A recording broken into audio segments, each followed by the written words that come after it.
Hey everyone, this is Brian Sockrider, Peer Support Captain for the Mesa Fire Medical Department. Today we're going to touch on the traumatic exposure form. These forms are available to you on ImageTrend in the same area that you will find the smoke exposure. Typically in the past, we've left it up to company officers and battalion chiefs to be the ones to reach out to peer if a crew or an individual has experienced a rough call. These traumatic exposure forms are on ImageTrend. It is now going to be the responsibility of the entire crew or one person on that crew to fill out those calls, same as the smoke exposure form.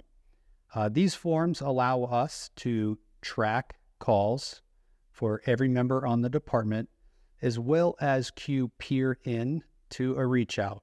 Now, filling out these forms does not necessitate a debrief or a diffuse, but what it does is it allows us to know that you've had a rough call, and we can do something as easy as touching base with the company officer or the person that filled out the call to see what the needs are.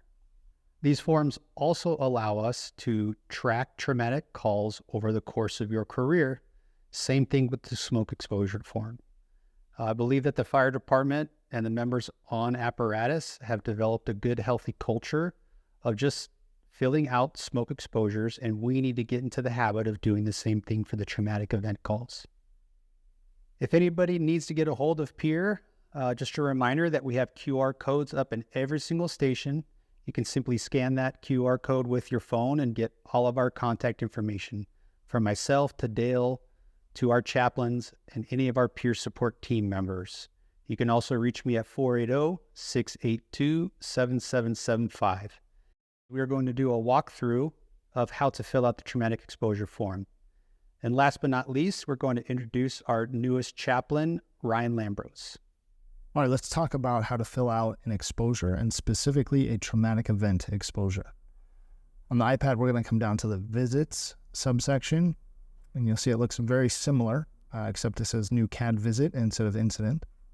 We can click new and either select our CAD information from here, or just like on an EMS chart, we can always open a blank ticket and then we can import the CAD data from here. I'm going to just select a random one for this example. And then under type of exposure, either through the drop down or the side menu button, we can see that we have smoke, lift, chemical, traumatic, so on and so forth. I'm going to select traumatic.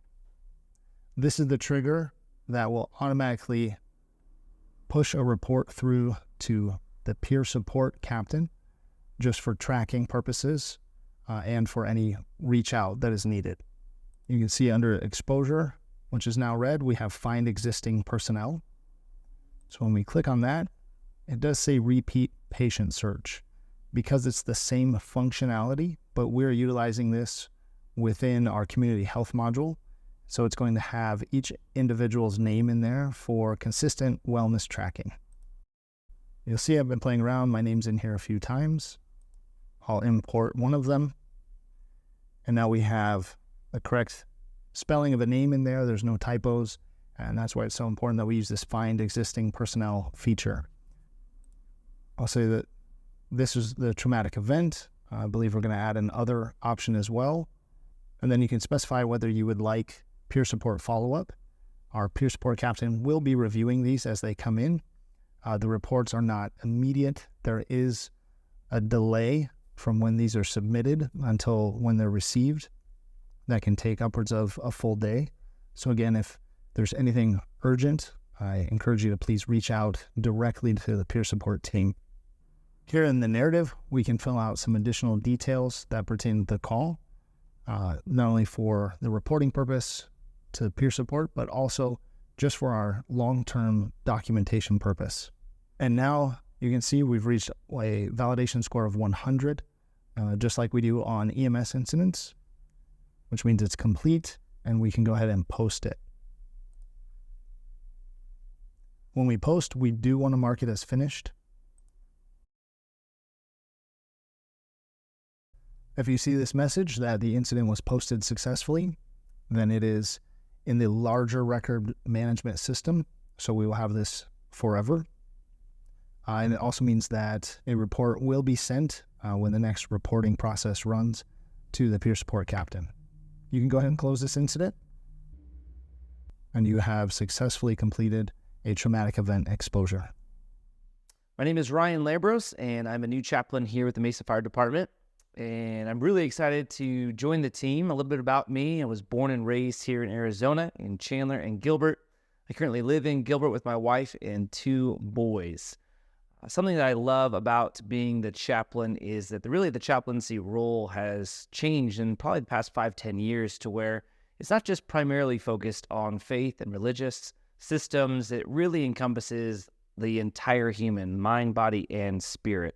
And it's really something that I enjoy, being able to just create a safe place for first responders, create a place where you can feel like you belong, where you're valued. And through that, we can really process through and just come alongside you in anything that you are dealing with or engaging with. As you're probably aware, resiliency is a huge thing in the fire department. And I love being able to come alongside and help teach resiliency methods and practices to different people. There isn't a one-size-fits-all. There isn't one thing that always works. It really is dependent on you and the individual. But resiliency is a huge piece, and that can be mindfulness, be meditation, cold plunge. It can be all kinds of different things. But one of the big things that we really want to prioritize is being able to implement that into your everyday life. So it's not just about talking about it or theorizing about it. It's really, how do we set up a plan for you to implement that and integrate that into your everyday life? So whether you're new, you've been here for a little bit, or you're on your way out, we want to come alongside you and teach you resiliency habits, again, that make an impact in your life wherever you're at. You can get a hold of me very easily. You have your QR code at your station or wherever you are at.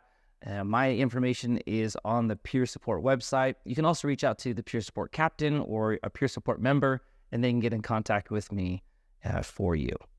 One thing that I love to encourage every member of the fire department is that it is not weakness to ask for help. It is actually one of the strongest things that you can do. You are not broken. You've just experienced brokenness. So it's actually not weakness to say, hey, I'm struggling. I need help. It is one of the strongest things that you can ever do. In case nobody's told you today, I want to encourage you. You are worth it. You are valuable. Don't ever doubt that. Don't ever question that. You are important and you matter.